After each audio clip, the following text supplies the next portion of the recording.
Hey, Audra. Hey, Raymond, how are you? I'm doing good. We're live. We're live, and thank you for everyone for waiting for us. We know that we are 11 minutes late, and it's inexcusable. I'm having trouble just streaming to Instagram for whatever reason. So, It so happens. it is what it is. We got Hi. 6 out of 7 simultaneous live destinations You tonight. can't have them all, you know? You can't have them all. Fine. You can't. Fine. So man, tonight we got interesting topic, the Cybernetic Culture Research Unit.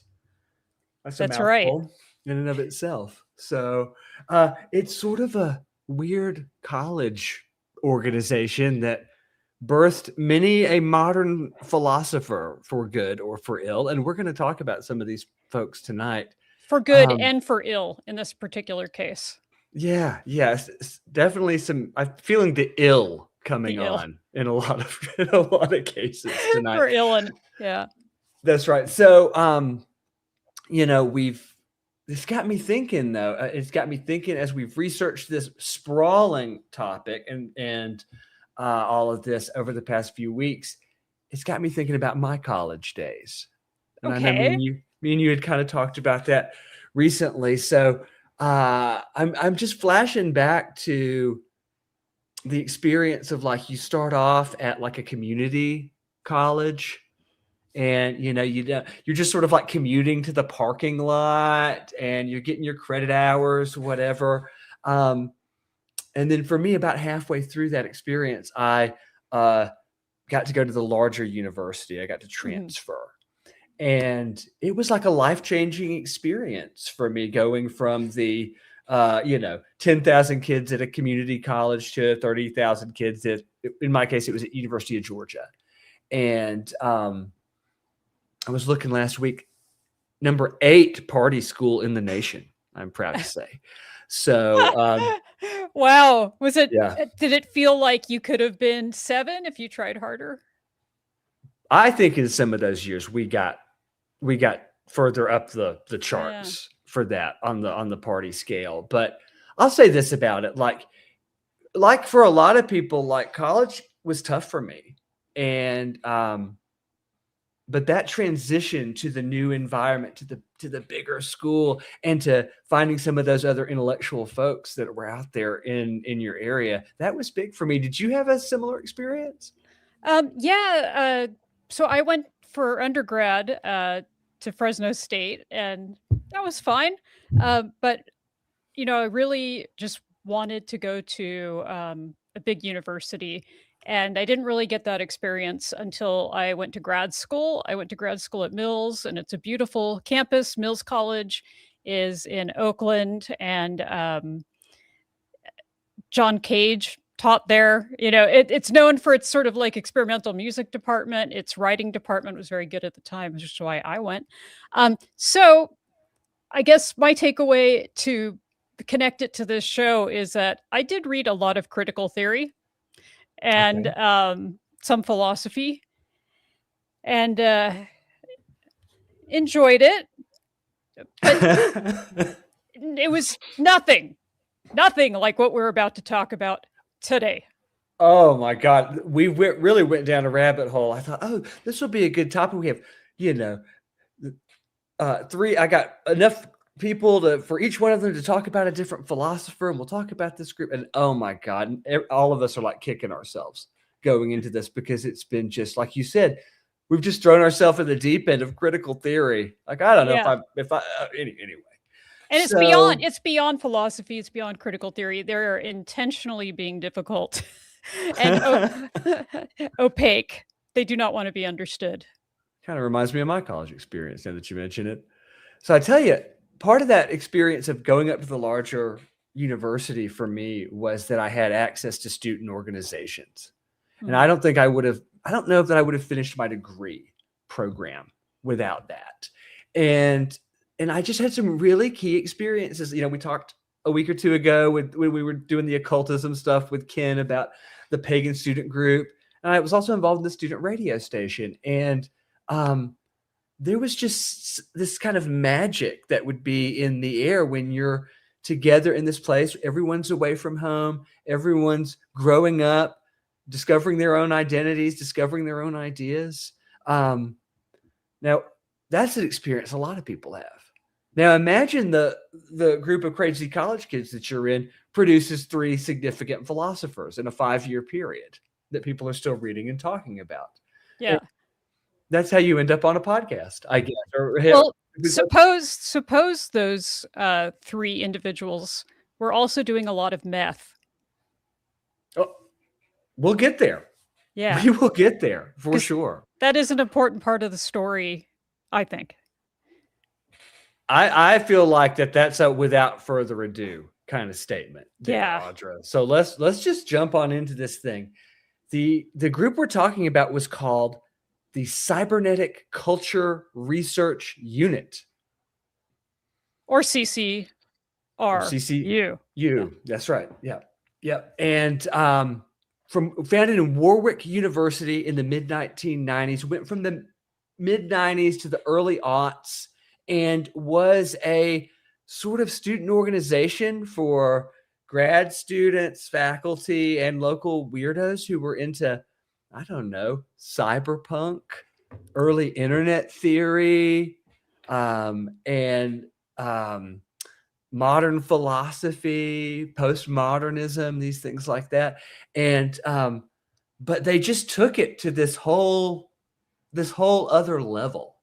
Can you tell us a little bit about the founding of the group? Sure. Audra? About this extreme philosophy. But, you and I just cannot get away from the 90s. That's all I'll say. Yeah. Fair. I guess we're from the 90s. So to where to start, it would be with Sadie Plant, who was a philosopher, cultural theorist, writer, researcher. She was on the faculty at the University of Warwick. And she's mostly known for three pretty important books in the 90s. The Most Radical Gesture, which was her first book in 92, and that's about the situationists. So she hadn't quite gotten to the cyber part of her studies yet. However, in 97, she wrote a book called Zeros and Ones, which is about the feminine history with technology. So there's a lot of Ada Lovelace coverage in there. And in fact, this is odd. I just read last night that she was a writer, like one of 4 writers on the script for that movie that was about Ada Lovelace. So that's kind of fun. And then she also later on in 99 wrote a book called Writing on Drugs, which sounds pretty good. And it's an influence of psychoactive substances on culture. So yeah, she got her PhD in 89 at University of Manchester, ends up being on the faculty at Warwick in the philosophy department. In 1993, she creates the Cybernetic Culture Research Unit to support her theories on cyber-feminism. And cyber-feminism is a phrase she coined in 1991.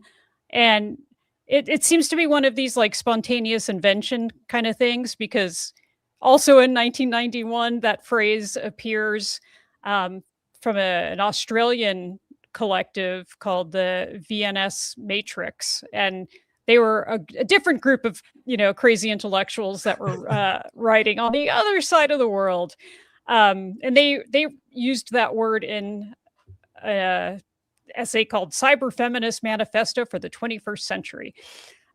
So what is cyber-feminism? Well, it's a theoretical lens that you can view the relationship between women and technology. And it can also be a critique of equality in cyberspace. It could be the challenges of gender stereotypes in that space. And it could also investigate the correlation between just humans in general and technology. The whole concept kind of arises from the precursor to this would be the Cyborg Manifesto, which was written by Donna Haraway in 1985. That's an essay. And so, you know, she's talking about cyborgs ultimately, and it's that feminists should embrace the whole hybrid technological existence as a way to resist the patriarchy. So it's like this early cyber feminist perspective was that they saw the internet as a way to free yourself from the social constructs of gender and your sexual differences and even race. And you know, all of that had the potential to be really open and radical all on its own. But you know, Sadie Plant was very focused on the history of linking femininity to technology, hence her Zeros and Ones book that I mentioned earlier. And then it gets a little farther out from there. We've got let me see if I can get this right. Okay, so there are traits that are feminine that are useful to technology. And also, they're still being in the same historical position as technology. So like women and technology are both objectified. And we're both here to serve the ends of man. And so that's a road she was going down with some of her studies. So that's really what this group was created for. So Nick Land, who happens to be a Oh, wait, professor. hold on. We can't start talking about Nick Land until we bring our buddy Ian on stage. Oh, okay. Yep. Hey, Ian. Hi. So she gets involved with this guy, Nick Land, right, Ian? Yes. Okay. And talk about boyfriends from hell. So actually, he starts steering things in a different direction, which you're going to hear a whole lot about. Before that, they write together. They wrote an essay called Cyber Positive in 1994. And that's, I think, the only published work that they were working on together. But then one thing leads to another, and she decides to leave the group she invented in 97. Oh, wow. And now I hand the baton. Well, before we hand the baton, though, there were some significant things worth mentioning for a later narrative about her tenure running the group, not just her ideas about cyber feminism and how anonymity and the internet can be liberating. She was also an organizer, and alongside Land and many of these other figures we're going to talk about tonight, she put together these virtual futures conferences. Mm-hmm. And these were described, this is like cheesy, but like the Glastonbury of cyber culture or something like that. So it was sort of like if you were like, you know, an edgy intellectual in the mid 90s and you like to put cyber in front of everything, you might have gravitated to one of these conferences. And, you know, they had an interesting, here, I'm going to just read some, like, the conferences were notable for like breaking the mold of stuffy academic gatherings. It's just like, I'm just reading this off Google, right? Multimedia presentations, live electronic music, provocative performances. You know, Audra, what that reminds me of? What's that? The DisinfoCon. Okay. Which took place just a couple of years later. Yeah. Again, the 90s. I mean, you guys have a bunch of rave settings and meth going on, or Marilyn Manson was there. There was a wall of vaginas. I'm not kidding. Cool. So yeah, check out the DVD. So fair enough. Might have to. That's right. So it's anyway, I just don't want to gloss over that she must have been a very good organizer and very good at building a sense of community. Yes. And so let's get over to Nick Land a little bit. He introduces some big 50 cent words into this narrative. You want to talk about some of this stuff? Oh, all he knows how to use is 50-cent words. Yes. But no, so Land takes over the organization, and he runs with the, you know, the same theme that was going on with the event, where it's all music and drugs and philosophy and sci-fi, you know, storytelling and thought processes. You know, and they had lots of influential other thinkers that we'll be talking about later on that were in this group.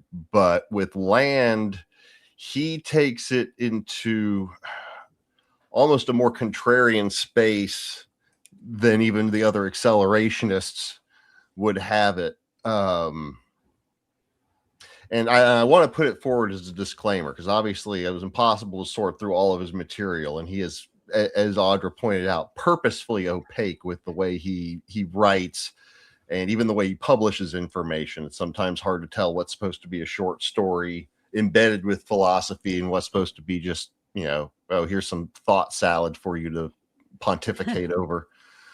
Well, you So mentioned that word. Too many judgments on the man, but he definitely gets into the meth and spins out a little bit. And he's not alone. He's not alone in that. A few sci-fi ideas a little too seriously. If he's taking them seriously, not just doing a troll job on all of us by, you know, presenting these thought experiments. But like, it starts with that concept of accelerationism you were just talking about. Could you just explain that concept? Okay, so with accelerationism, and people will apply it broadly. There's some people that will argue that Marx was an accelerationist due to a quote he had regarding free market practices, where he encouraged them because he thought it would bring down capitalism the fastest if it was let to just run amok. And that's sort of what this modern accelerationism boils down to. And it's funny, like the main thinkers in this group all were kind of unified by this idea of this, you know, patriarchal Western society that's becoming hyper-capitalist is not working for everybody, and it is going to fail. Like, we need to come up with something better. And where they all sort of branched off their philosophies is really their fascination and, you know, what their real curiosity and what the next step would be. Like, you talk about Plant with cyber-feminism.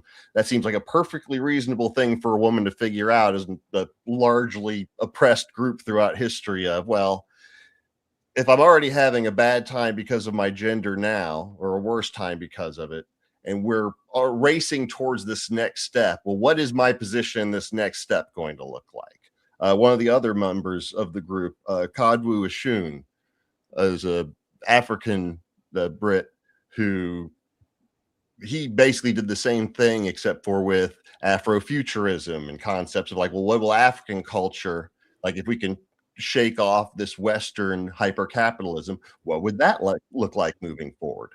And Mark Fisher, he very thoroughly looked into these concepts and had his own conclusions. Well, with Land, he kind of shifts from one to the other. Like, you can break it down to three different types of accelerationism. You have effective, which is like, okay, how do we slow this down? We glide the plane in, so to speak. We make sure that there's something that's productive and good on the other side of this. And then you have the other two, which are unconditional, which is what Land more started leaning towards, you know, post Plant in the CCRU, which is just, I don't know, we just need to run it into the ground. We just need to get this thing over with and find out what comes next. Probably just because it's going to be interesting. And then you have this other one that I think he's actually starting to drift into more, which is like a spiritual accelerationism, where you feel like there is some higher order that is going to guide us to this promised land on the other side of it, where it's like all going to come together, baby, because God, or in Land's case, maybe Skynet is making sure that it's going to happen appropriately. So that's sort of the idiot's guide to accelerationism as it stands right now. And you're seeing a lot more people throwing the term around these days, including this idiot. There you go. So our other 50-cent word, Ian, right, is this concept of how do we act in this world? How do we affect this world? How do we cast our spell on this world if it's so ruled by capitalism? And hyperstition. What is hyperstition? I mean, it's just cultural self-fulfilling prophecy. It's not that different from the concept of the sci-fi writers being the R&D department for the scientists.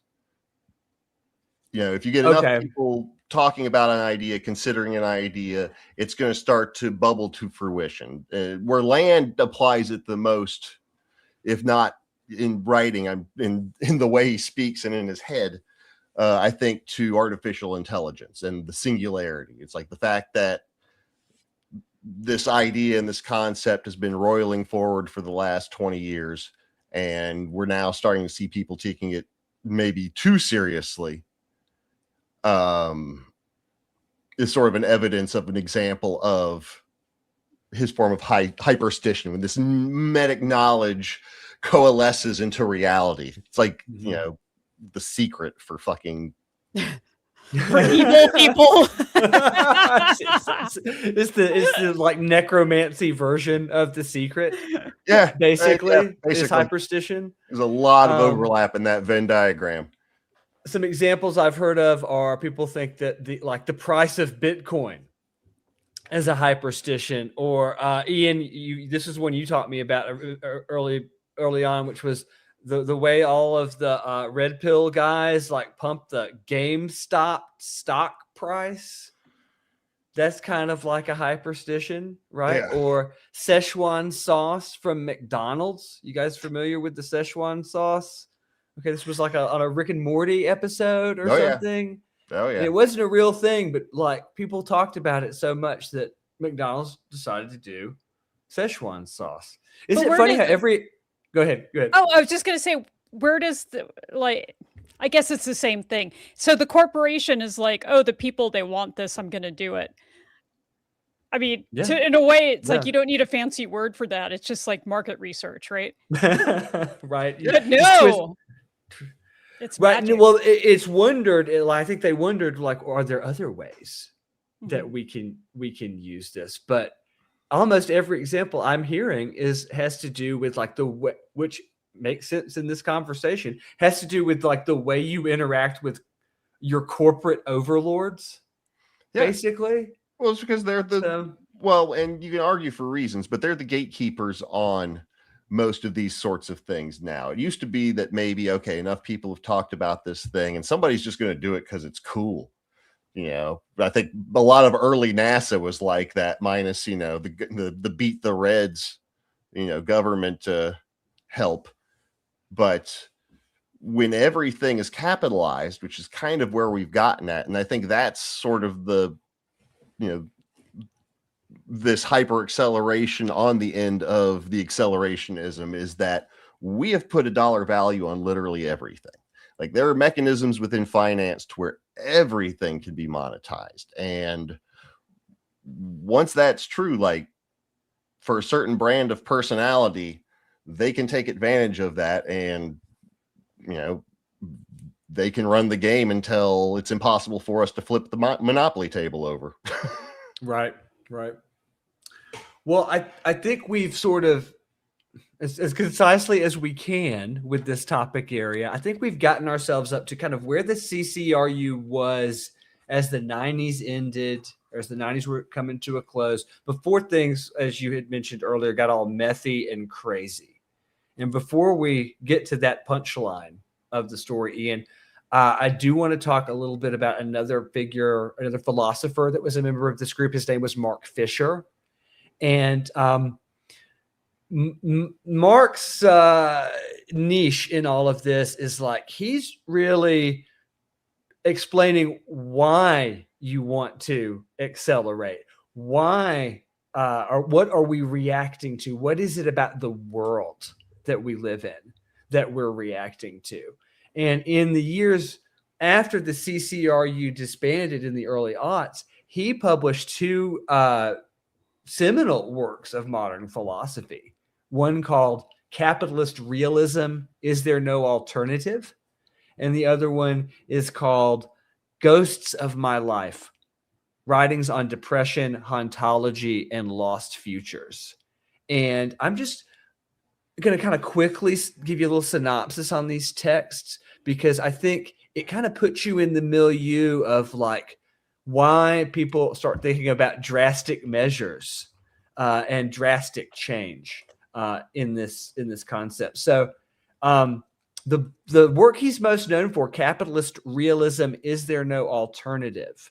Right? It posits this idea, which had already been kicking around, that it's easier to imagine the end of the world than it is to imagine the end of capitalism.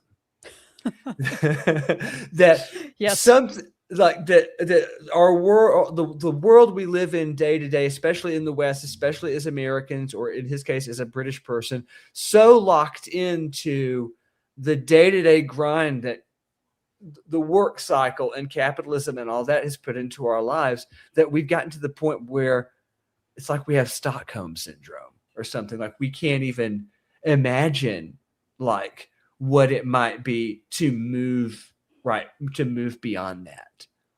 Mark Fisher posits that the end of the Cold War, the fall of the USSR, and the sort of end of Marxism as a viable alternative to capitalism in the West, that victory was much, much greater than we realized, or than we sitting here have realized.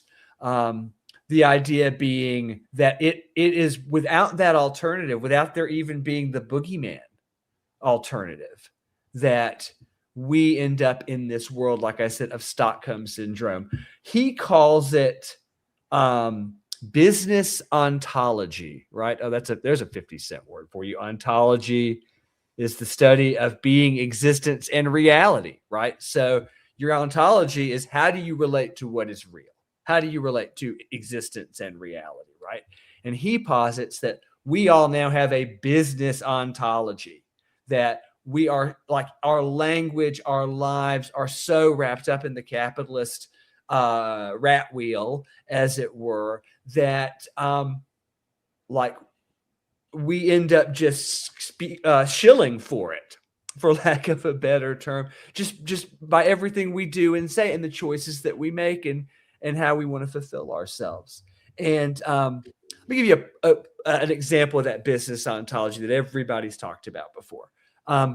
You'll hear people, and everyone groans when they hear people say this, or at least hopefully everyone listening to this show, hear people say, the United States Post Office ain't making money. It's not turning a profit. We should shut it down. We should get rid of it, right? I mean, I'm sure you guys could think of other examples, right? And it's like the people that are like public servants that are like elected to do for everybody, they've been stuck in the corporate world so long that they're offering only corporate answers to you wanting to get a letter in the mail. Can you guys think of some other examples of that, where that business ontology sneaks into our lives? Well, I mean, any form of, like, if you know somebody that works in a large corporation, you will notice a difference in language whenever they are. And I'm not just even talking about common jargon, but like that office meeting tone that comes over their voice. It was like, overly jolly, or a little jolly, but not, overly aggressive with it, friendly, but, not affable. Like there's a whole different vocabulary and tones. And while that is certainly true from unique industry to industry, the fact that just like the corporate environment just has that at large, like, and don't even get me started into the, the business practices nature once you get into the finances. Right. Yeah, we're just scratching the surface with culture and language here. We're not even getting into the real meat grinder, how the real sausage is made. We're just talking about how people talk, and it's true. Do you see that in your life anywhere, Audra? Oh, I mean, one only needs to open up social media to see all the gamification of everything. and everything has to be achieved and overachieved. And we've joked about look maxing before, but I think it's all in the same bucket of just extreme behavior. We're not enjoying life. We're trying to achieve life. Yes. And Mark Fisher in his work points out that because of that, we are always busy now. Yeah. That you're never bored. You never have a chance to kind of just sit with your own thoughts. You're just being, I mean, I'm like speaking for myself. I'll be like laying, and my wife will like find me with like the phone like stuck to my face, I'm like falling asleep in the bed looking at shorts and stuff. We have to be that efficient that we can't even go to sleep. You can't go to the toilet. You can't lay down to go to bed. You can't do anything. You're just sitting there. Well, I mean, cell phone culture in general, like you think about the sense of entitlement that people will have when trying to get in touch with you now. And employers are the worst about this, where it's like, well, why didn't you pick up your phone?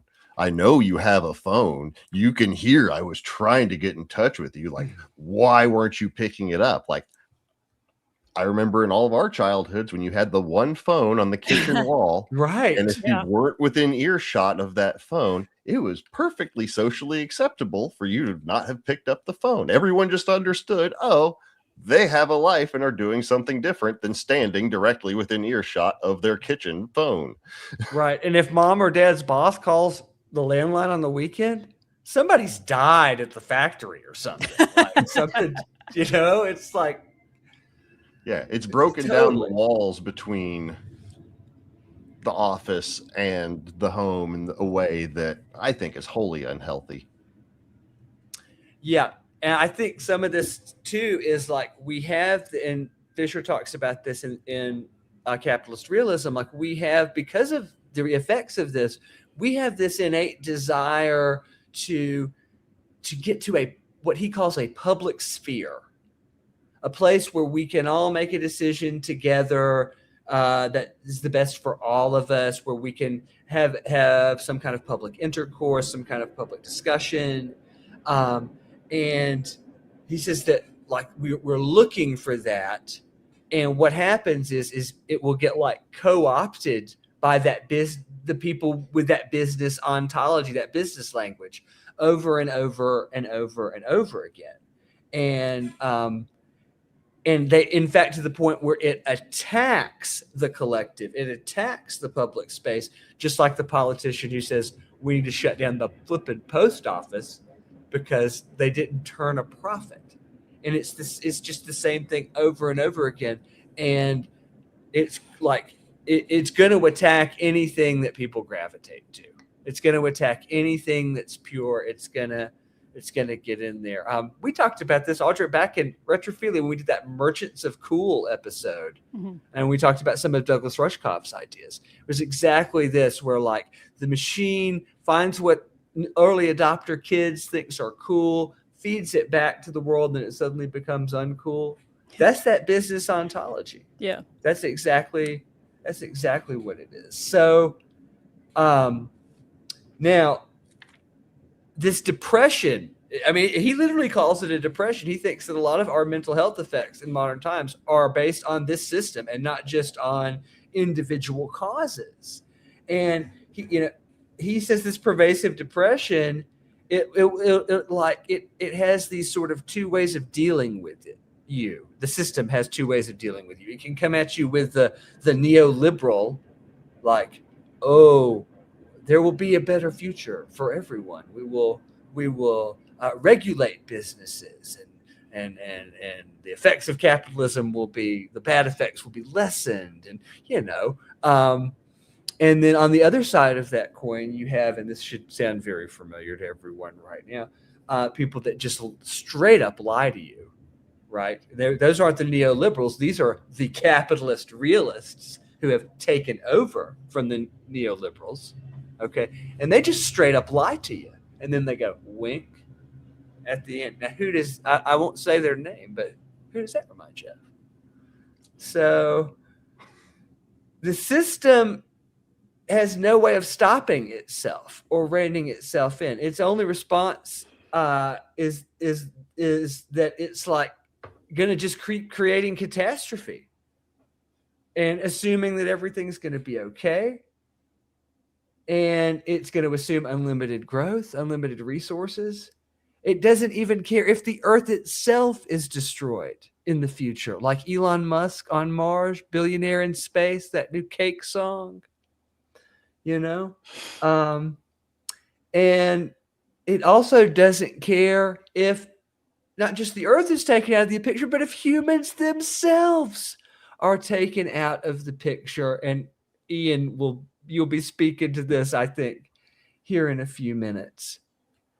Fisher says capitalism is an abstract parasite, an insatiable vampire and zombie maker, but the living flesh it converts into dead labor is ours, and the zombies it makes are us. So, wow. That's one of his two key texts, Mark Fisher. And this is a person that has cut their teeth in the Cybernetic Culture Research Unit and has been mixing with all of these other philosophers and figures that we've been talking about. As the decade progressed, he developed his ideas further. And he said, okay, I'm going to take the next step. I've explained to you about capitalist realism and how it's hard to escape. Now let's talk about the effects that it is having on ourselves, our culture, and on art. And that's where we get Ghosts of My Life, Writings on Depression, Hauntology, and Lost Futures. His thesis here is basically that cultural innovation has stopped. Quote, we are marooned. We are trapped in the 20th century still. What it means to be in the 21st century is to have the 20th century culture on high definition screens. You guys have this feeling like everything has become a little retro, no pun intended, Audra, over the past few years? We're out of ideas. That's what he's positing here. That's exactly what he's positing here. Like that these corporate entities and our Stockholm syndrome for all of this, right, has monopolized the cultural space so much that it's starting to seem like your only option is to go backwards. And that's usually in the form of the 60s, the 70s, the 80s, and the 90s as four specific different things. So I actually don't agree with this point at all. I think that while I do agree with the idea that the corporations are ruining certain elements of creative culture, the movie industry could be a great example for this, where basically they want a proof of concept moving into any sort of a production that's, any idea of investment. So if they can be handed a franchise or an intellectual property that has a proven track record of at least, bringing up this much, box office revenue, they'll run with it just because, lack of opportunity cost. So you can certainly blame the nature of business in entertainment and culture for a problem with culture. But I also think that as we've talked about culture before as being something that originally arises out of survival. Your food culture is what used to grow in the area that people actually figured out how to eat. Your clothing culture is usually based around the plant fibers and dyes that you could create in your area. So we've gotten to a point where not only is our culture not for survival, it's more of an ornamental thing. It's peacock feathers as opposed to skin and lungs. But also with globalization and the internet, people don't necessarily have to make some extremely new culture when they can, for themselves, in that individualistic sense, blend other cultures that are out there that they never knew existed. It is new culture to them. But, if you're looking at it from this world anthropological view, no, technically not a new culture, but you're getting this new emulsion of cultures worldwide. And there are still pockets of new things that are being created within there, whether some of it's, good, true, or beautiful, we'll find out after the fact. But there is certainly new culture that's being created, whether it be video game cultures, anime, the looks maxing for how it's still some form of culture. Is this new or is it remixing? Remaxing. Remaxing. Oh. Remixing. Now, okay, this brings up another 50-cent word that keeps coming up in this literature, post-Fordism, that we're in a post-Fordist economy where you're no longer thinking about what's actually being produced, how many Chevrolets rolled off the factory floor this year. It's become this sort of like almost Soviet style thing where it's the appearance of work, the virtue signaling this of work. So busy. I'm so busy. So busy. That's right. Or to use like contemporary politics a little bit, like painting the reflecting pool, right? That's a perfect, that's a very post-Fordist government kind of thing to do, right? Well, it doesn't really do anything, but makes you feel good for a minute, right? If you're a certain type of person, then you like a blue swimming pool. So, I hadn't even planned on getting on that post-Fordist, Ian. So thanks for getting that in there. So if you're into what he's saying here, this idea that, oh, well, I'm stuck in the 20th century a little bit, right? It's interesting that I was able to think of, he pointed out this example of early aughts music culture as sort of a case study where he had heard the Amy Winehouse song, oh God, it's with the Zootons song.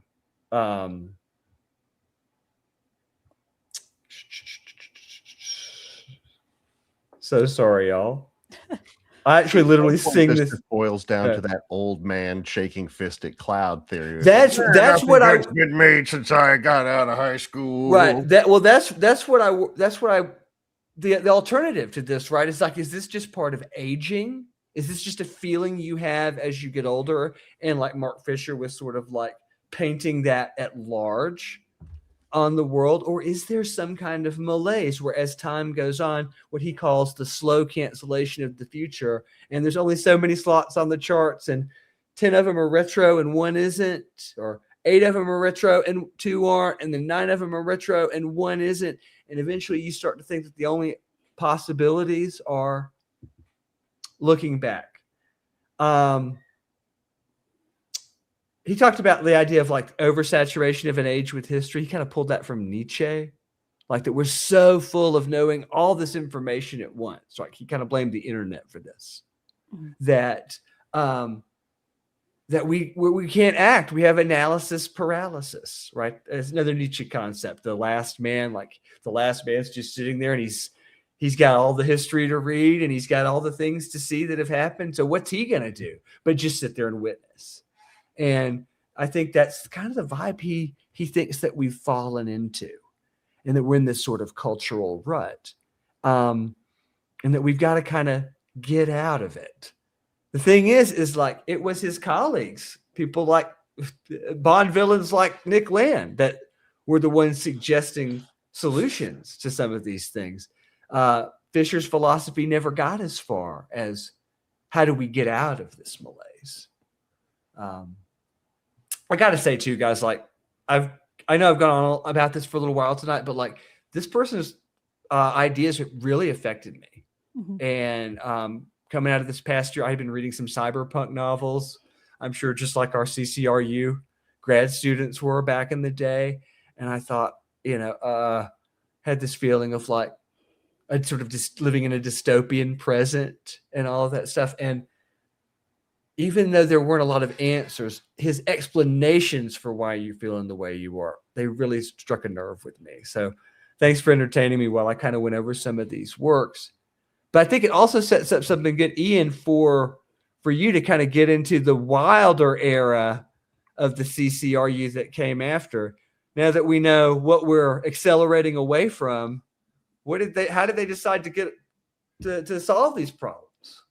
Well, I mean, in fairness, the CCRU didn't last too much longer after Plant left. Like, Land loses or leaves Warwick University not too long after. I forget when the exact date was, but it's either late 90s or early aughts. His drug use had gotten problematic. His writings were getting more erratic. He was playing with all these contrarian theories, post-humanism, talking about the AI singularities. Apparently, he did not respond well to Y2K. Like he really thought something big was going to happen with that. And Oh, that's that was gonna be, like, interesting. the big an accelerationist point. And it's like, but then when fuck all happened, he just kind of didn't know how to take the L, and he kind of vanished. Oh, so As far as disappointing. he wasn't writing much more, wasn't doing blogs. Did he like run away to China at that Yeah, point? he like reappeared Yeah. in China. I think he has a family now. It's kind of I'll give the dude full credit. He is very good at keeping his private life private. I've read that he has a wife, but I have no real idea on his family life. Good for him for keeping that. I respect. But yeah, he just kind of reemerged in the early, like 2012 or 2013, I want to say, in Shanghai, and started and brought us the gem of the term, the Dark Enlightenment. Oh God. In reference to this new wave of political theory, which he kind of falls in with now, and this falls certainly more into that unconditional or spiritual accelerationism we were talking about earlier, where one of the figures that if he didn't actually directly interact with or meet with, like, their works sort of played against each other for a while, was Curtis Yarvin, the famous Mencius mold bug. Ugh. And their ideas of hyper accelerationism towards or accelerationism towards this hyper capitalist system that would allow for tech dominance. Like, that's going to be the next new era, is tech in some form, whether that be transhumanism as man and machine begin to interact, as we start building, whether it be the chips to interact with your brain, or cybernetics to go into work with your body, like that, or the singularity. Right? What's You remember or the singularity? I mean, you remember back in those days, Ray Kurzweil was all the rage. That's where Land gets to, is more of the AI element of it. Okay, I'm just going to go ahead and jump the full shark to get the most ridiculous of claims, because you can kind of work backwards from there, where an AI, again, if you have a true AI singularity, if you're comparing this thing to the power of a god that's able to utilize, universes worth of energy or whatever, it should be able to work back in time and influence things. And capitalism is, because, this hyper capitalist form of being is clearly the best way to organize resources, because you're going to require all this resource complexity to get this AI god constructed. So the fact that we have capitalism now is clearly proof that this AI god is working in reverse to make sure it is created. What is it, like using like the reverse entropy from the movie Tenet or something? I don't get it. Like that philosophically, but again, this is one of those things where I can't tell if Land is just pontificating in a silly fashion, or if he had been awake for 72 hours straight on a bunch of fucking Breaking Bad product. Yeah, all of this like time loop stuff that he gets into. And then of course that the alien technology, we're just being fed alien technology to hurry along our I don't know, extinction. Yeah, effectively. Like, all of that stuff, I mean, it just has that whole like meth head yes and kind of thing. Like, you put a bunch of like meth heads in one room, and instead of like, hey, let's build a bookshelf or something, like they're building this bogus uh, outlook for the world. And Yeah, no, sorry, I'll let you get back on. the metaphor I had, no, I love that. The metaphor, I had a similar metaphor for like this form of like the unconditional accelerationism, where it's like, if you have a car being the economy and the capitalism is the gas that runs the car, and then the car starts to act a little wonky, you might be like, well, let's look at the gas tank and make sure we didn't accidentally, so maybe there's some water in there, maybe somebody put some diesel in it on accident. Whereas they're like, no, let's just dump gas all over it and set it on fire. Right. It'll go faster. It'll go faster that way. It'll definitely go faster. It's like it's like 40K orc logic. Wow, you guys. I got a question for you I wanted to get to earlier, okay? Because this was an interest the CCRU had even back in the 90s, and now land living there. What is it about China? Why is China the place you're supposed to go to accelerate to the AI singularity or whatever? What is it about China to these people? I don't know if it's a cost of living thing or if they're paying them to be, foreign actors to bring down the. It's because they don't give a fuck is what it is. That's why. And I think a lot of it actually comes down to it, whereas the current Chinese government kind of exemplifies a lot of the things that they like, where it has like the nice blend of market and authoritarianism that, kind of appeals to them. Yeah. Ooh.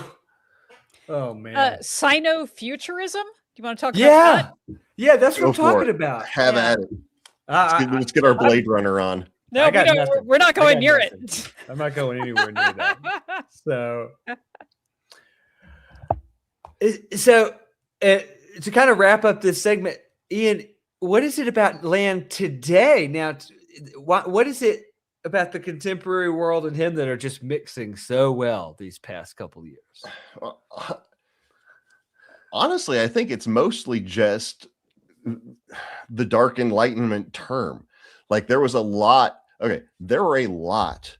of right-wing bro philosophers using the dark Enlightenment moniker back basically from 2016 till now. And this range, I remember Jordan Peterson was in there, I think Weinstein brothers. Like this is sort of the popular countercultural thought process.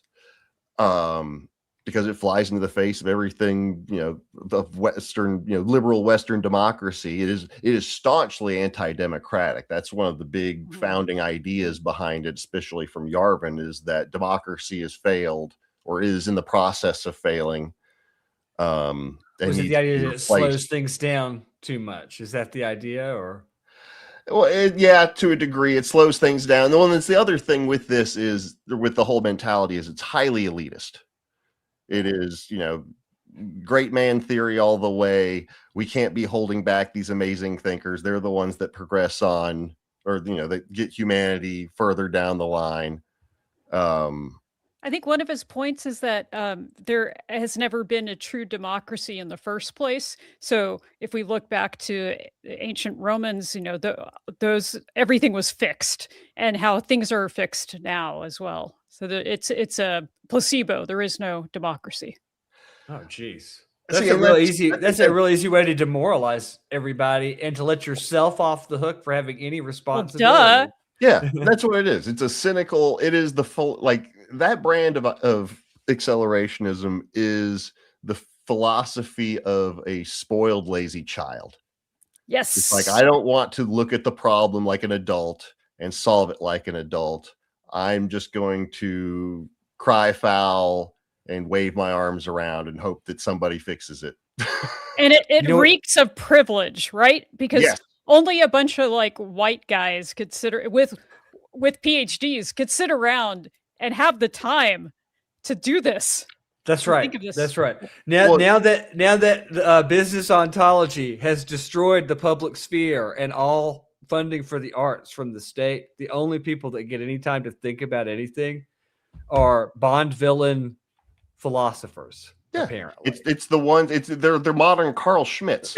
It's like who can we put forward as a rational, philosophical or legal mind to justify our evil acts under the guise of some, you know, ancient morality that we should have been adhering to the whole time, whether it be religious or spiritual or whatever the thought process is. And that's what, you know, a lot of this dark enlightenment boils down to at the end of the day.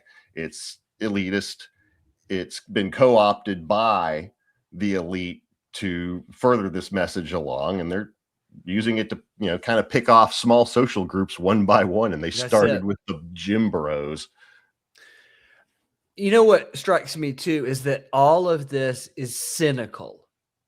That I don't like these dudes that are like, oh, I'm like that are of this ilk that are like, oh, I'm tradcath now.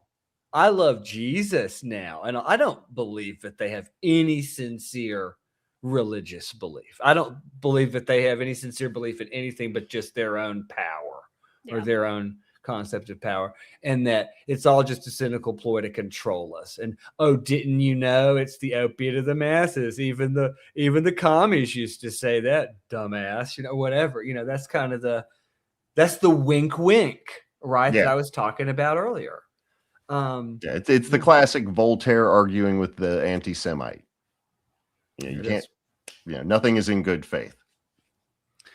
So I will say I did work at Wired magazine, 99 to 2000, very short period of time. And there's a certain optimism that came out of, it's very California Wired magazine optimism that these guys are reacting against. I feel like it's a backlash. Yeah, well, that's why they're called, one of the other names for the Dark Enlightenment is the neo-reactionary movement. Yeah.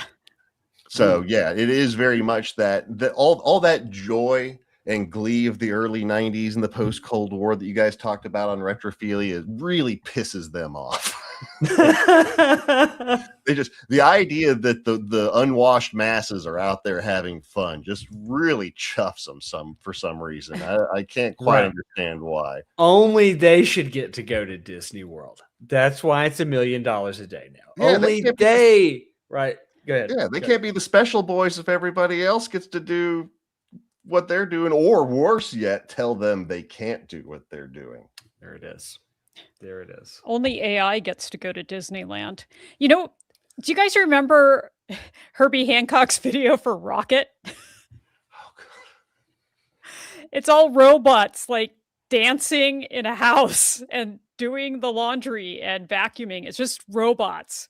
And when I was reading about the singularity, the technological singularity, that's all I could hear was rocket. Robots doing human things. See, that's one of my big fears with the current state of AI is the fact that it's being programmed by idiots. Oh yeah. And like, oh yeah, like trying to have a thoughtful AI coming out of these things is like expecting to get a Rhodes Scholar out of the meth house. Like, we need to be good stewards and parents to, if we are actually going to go down this road of trying to create an artificial intelligence and, like, you know, bring the complexity of the universe up a notch, we need to be very thoughtful about that, not just do this whole, oh no, move fast, break things, first one to the prize, you know? Yeah. Right. I mean, think about how thoughtful this same cohort was back in the 80s and 90s when they saw the internet coming. All, you know, Freedom of Information Foundation, open source code, open source operating systems.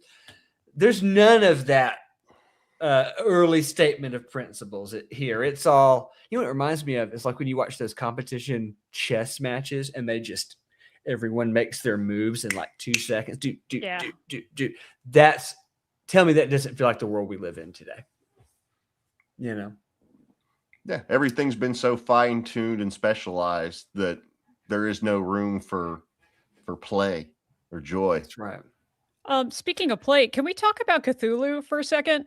And Always. And maybe maybe is it the pneumograph? Is that what it's called? Yes. While we do that, can we let's bring on our producer Nathan? Yeah. Where's Nathan? Because he's going to have some questions for us. Nathan? He's alive. Hey. Good to see you, Nathan. How are you today? Well, hello. Been enjoying your conversation. Very informative. I'm learning all kinds of things today, thanks to you all. Excellent, excellent. Can you show us the weird symbol, our slide for today? The pneumograph, the pneumogram, the pneumogram. Is it pneumogram? Okay. Or is it pneumograph? Here, let me look at the internet. It's a pneumogram. Okay. Yeah. The pneumogram. Oh, there was for a second. That's weird. I always thought it was pronounced gibberish. So that gets into, you see that pneumogram? There it is. There we go. It does remind you a little bit of like Kabbalah, right? Kabbalah, Jewish mysticism. It's the Sephirot. He took the Sephirot and then he like fucked it up. Okay. Yeah. Okay. So that ties into some stuff we were talking about in the last episode. And the other thing that ties in is, remember with Ken, we were talking about that guy Kenneth Grant, who had like shoehorned Cthulhu into the Aleister Crowley fraternity or whatever. Yep. What about, how does Cthulhu enter our CCRU story this week? Nobody? That is such a good question. Well, for those members of our audience who may not know Cthulhu in a nutshell, can anyone? Oh, he's Elder God with the octopus tentacles coming out of his face. Cosmic from such great media, South Park and Terraria. I was going to say Lovecraft, but yeah, sure. Yeah. H.P. Lovecraft, clearly. Was the creator, correct? Right. He was the writer that created him, yes. And so if you remember from last episode, Kenneth Grant was sort of probably on a little bit of meth himself or something and decided that H.P. Lovecraft stories must be like divinely received, and that we needed to add it into the system of magic. So apparently the CCRU is doing kind of the same thing. There was a really popular concept at that time called chaos magic. And there's definitely vibes from that genre in this CCRU stuff, for sure. Again, I tried to listen to, it was a 3-hour interview with Land talking about the supposed origin of the symbol. And at one point he talked about how it was half Atlantean and half Lemurian. And I think I had a stroke. You just checked out. Back so far, I saw my own feet again. So Nathan, you got any questions for us after hearing us try to wrap our heads around all this theory for an hour? Well, we did have a comment on Facebook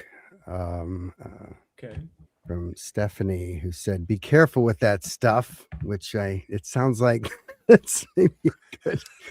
Most likely, yeah. A good warning. Philosophy or the meth? They're both equally. I mean, probably both. But what you're talking about here is absolutely fascinating. So, am I correct in understanding that these ideas are really a reaction to capitalism primarily? That without capitalism, these ideas would not exist even, or they're just, you would need a different bucket of gas. Yeah, you would need a different bucket of gas to pour on the car, to use Ian's analogy. If it wasn't capitalism, it'd have to be something else. And one maybe thing, if it was something else, we wouldn't be having to have these complaints. That's it. And think about, we're coming out of the Cold War too, and it's like, which side of the Cold War did the microprocessor? Well, and it's interesting how I see this as a child of the 90s as well, how this is very grounded in the 90s. Because you took me back to, you talked about your back in college. You took me back. I primarily studied, along with theater, political philosophy, international relations theory, feminist theory in college. And so at the time, everything was being deconstructed. Everything is reaction to existing theory. And so it was a lot of questions, but not necessarily answers. So am I correct in this is also reflection of the time? Yes, you're in exactly the right milieu there, because these even though we didn't mention them earlier, like these philosophers are reacting to earlier postmodern thinkers from the 20th century, like Lacan and Derrida, I believe. I'm pronouncing all these philosophers' names correctly. Yeah, I know you Derrida. pronounced them. Yeah. Thank you, Audra. Thank you. No problem. So yeah, I think you're in exactly the right milieu. And when you, for instance, like I had much more fun today talking about the ideas of Mark Fisher than I would reading his text. Okay, to read the source material is to commit suicide. Yes. Yeah. Yes. Yeah, I believe. You ever that. read one of those Noam Chomsky books that like his editor didn't get his hands on? It's like No. that. It's like, oh God. I just remember reading, Foucault, and one sentence was as long as a paragraph, and you have to read it about 10 times, and you think Sure. you might understand. But so I guess one thing is this inevitable? These things that, what they're talking about with the CCRU? No. Is this? Is there no way to stop this? It's going to happen regardless of. Of course, there's ways to stop this, and it might stop itself depending on how incompetently it continues on. Right. Okay. Right. I think the thing to remember is that we talk about these. I talk about the system and all this stuff. It's all people. It's all just people organizing themselves together, and some of these people have more cards up their sleeves than we do, and they're just getting it. They're getting ahead of us. And we've had times like this before where it's been wildly out of skew. I mean, aside from the entire, vast majority of human history where it was the wealthy, running amok and doing whatever they want, or the powerful and wealthy. We've had 1890s America that was similar to this. We had 1920s, Gilded Age of America that was similar to this. And eventually, as Winston Churchill said, after we've tried everything else, Americans at least will do the right thing. And we will come to some sort of a corrective effort, I hope. I think we are seeing people waking up to this across the world. Again, with any new communication technology, the people who have the wealth and the power will be able to take advantage of it first to gain more wealth and power. You saw this with TV, we saw this radio, you saw this the fucking printing press. The internet will be no difference. But eventually, as people learn how to actually operate on the medium, we learn how to see through the yellow journalism. We realize the War of the Worlds isn't happening for real and aliens aren't blowing up farms in Ohio. Right. We're going to start to figure out, once all the boomers are dead, the scams on the internet will start to die off a little bit. And you will have a wiser generation behind that will maybe have a little more critical thinking, as long as they won't have totally baked Generation Alpha into a bunch of... Anyway. Ian's hot take. Well, I said I'm going to have a couple diatribes. To play devil's advocate for a moment, AI is inevitable, right? That's what we're being told. It's coming. It's happening. You just better get ready for it. It's gonna be here, and there's nothing you can do about it. It's just the way it is. Yeah, I don't think we can undo it. So but sorry. Is that part of this? Is that part of this? You can't uninvent something. No. We still don't know if we can invent an actual AI. I want to make that abundantly clear. Like, let me put this in the simplest, and this is not me trying to say you guys are simple or dumb. Like, this is more for my own sake. But I want you to think about the claims they are making of an AI is that it's going to be able to do, the thinking power of, trillion times more than a human being. That requires energy. That requires power. Like, you are going to have to come up with resources to feed this thing, to create this much energy. We may not be capable of actually generating enough energy to feed this sort of being if we are smart enough to get it running to begin with, or to utilize it. Like, it might just off itself instantly. If such a thing can even exist.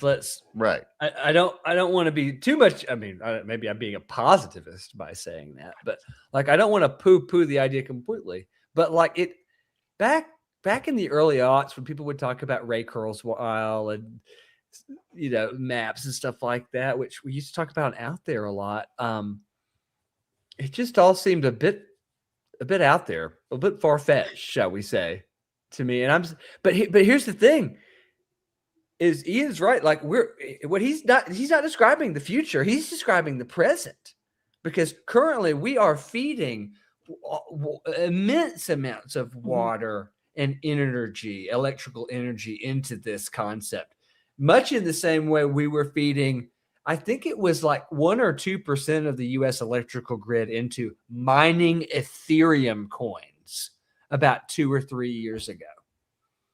You know, you couldn't even get a graphics card, right? Because everybody would just buy them all up and make Ethereum with it.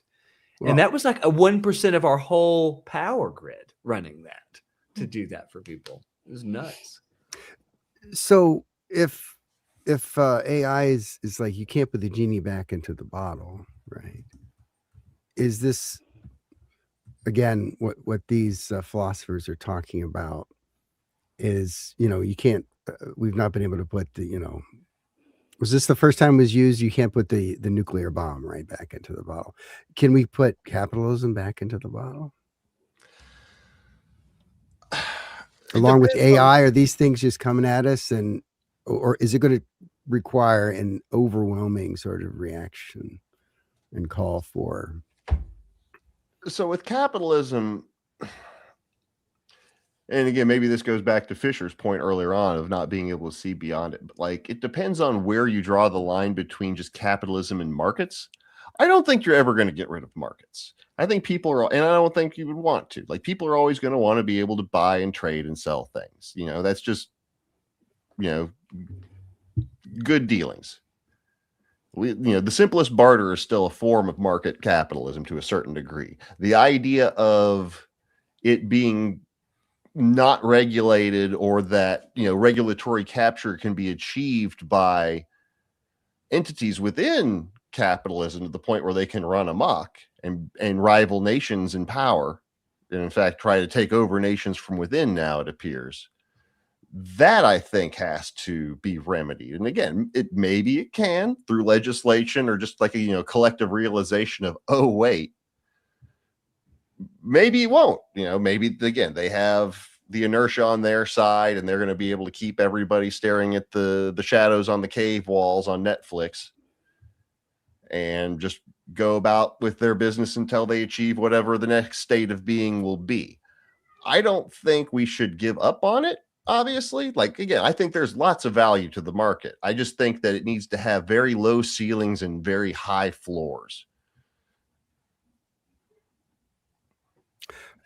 And I know we need to wrap up here pretty soon. I did have a question for Audrey. Talking about, when you're talking about Sadie Plant and with the origins of this, right, where it really came from. When we talk about, the values of capitalism, profit and money are the values, and nothing else really. Everything else is a distant second, right? So, to what extent, as part of this like critique, do you think that is because there's not other values in place, that capitalism is inherently sexist and anti-feminist? Or is that fair to say? I actually don't know how she viewed capitalism, honestly. I wouldn't doubt that that's probably her stance, considering where that group went with all of this. I do know that later on in her career, just a few years back, she wrote a pretty well-researched paper on how cell phones affect society and our brains. And, I just thought that was an interesting, like, that's her direction. That's where she went, as opposed to where Nick Land went. So I'm not sure what her sort of like Marxist view is.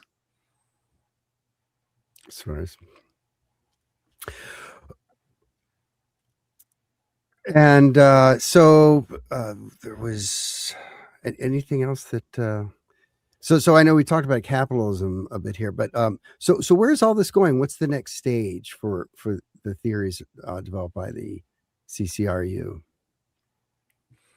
I don't know, but I'll say this: reading Mark Fisher's work and defining that problem is part of what led me to this concept of that I wanted to do a new show. I wanted to focus on the concept of community, that our connections to each other are probably the only possible remedy to all of this, that working together and building communities and sort of having a collective tune out Timothy Leary style where we're all doing it together is probably where this is going. For me anyway. I hope we can bring some people along with us on that ride.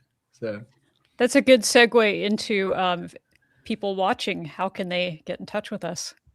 Oh my God. Well, yeah, not the full octopus this week. We had 6 sources, 1, 2, 3, 4, 5, 6 sources that went out this week. We're going to get full 8 one of these weeks. YouTube, we have a YouTube channel. Audra has a Substack with her fiction on it that you can contribute to her fiction work and read her stories. They're fantastic. I've got a Substack, which I have not set up the monetization on yet, but you can go there and subscribe to the audio only version of this podcast, which will soon be appearing on the iTunes store and on Spotify and places like that. And then Ian is our shorts and reels guru. So he's preparing reels and shorts that you'll see on social media throughout the week of the best little bits of this show. So there's just a lot of ways. And I have a beacon on a local mountain that if you'd like to get in touch with me, you may light it and I will come to your aid. Wow. That's it. The Gondor calls for aid, Ian. Now I will say this: if you want to light the beacons, you can join us on Discord tonight after the show is over. We hang out and have what we call coffee night in our Discord channel, and just it's a time for us to interact with our friends and our community that we're building here on the show. So I hope you'll check that out. Just send me a text or a comment or something whichever way you're watching this right now, and I'll send you a link and invite you in if you want to hang out with us tonight after the show. All right. Well, I guess that's going to do it for us tonight, folks. My name is Raymond Wiley. I'm Audra Wolfman. I'm Ian. Nathan Ruckles. And we'll see you next time on The Fourth Space. Bye.